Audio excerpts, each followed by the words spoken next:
retour sur le remaniement annoncé hier soir par Nicolas Sarkozy. Quelques heures auparavant, Michel Alliot-Marie avait donné sa démission. Les polémiques autour de la ministre ont provoqué le remaniement, mais dans son allocution, le président a avancé d'autres raisons. Germain Andrieux. La justification officielle de ce nouveau remaniement, la nécessité de faire face aux révolutions du monde arabe. À aucun moment, Nicolas Sarkozy n'a cité les noms de Brice Hortefeux et surtout celui de Michel Alliot-Marie, mis en cause pour ses vacances en Tunisie. Mon devoir de président de la République est d'expliquer les enjeux de l'avenir, mais tout autant de protéger le présent des Français. C'est pourquoi, avec le Premier ministre François Fillon, nous avons décidé de réorganiser les ministères qui concernent notre diplomatie et notre sécurité.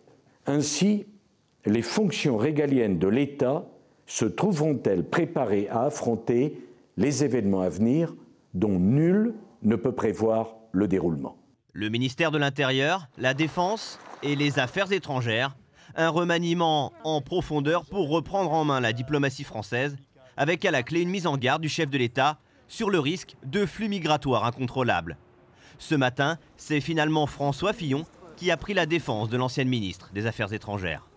Il fallait que la voix de la France soit entendue dans le monde. Elle ne l'était plus. Et Michel Alliot-Marie, qui n'a pas commis de faute, la décision que nous avons prise, ce n'est pas une décision morale, c'est une décision politique. Pas question de reconnaître une faute politique. Au contraire, rue de la Boétie, Jean-François Copé dénonce immédiatement les attaques de l'opposition. Les responsables socialistes portaient sur elle et sur sa famille des critiques absolument épouvantables, qui dépassaient d'ailleurs le cadre normal, je crois, du débat démocratique, et qui du coup mettaient la situation de notre diplomatie en difficulté. Du côté de l'opposition, ce nouveau remaniement, c'est la reconnaissance de l'échec de la politique étrangère et sécuritaire du gouvernement. Les peuples arabes, en tournant la page des dictatures dans leur pays, tournent aussi la page d'une vision totalement dépassée, totalement figée des relations internationales qui étaient celles de la France. Je veux dire aussi ma grande joie aujourd'hui que la République française n'est plus comme ministre de l'Intérieur Brice Hortefeux. Condamné pour injure raciale, Brice Hortefeux sera jugé en appel au mois de juin.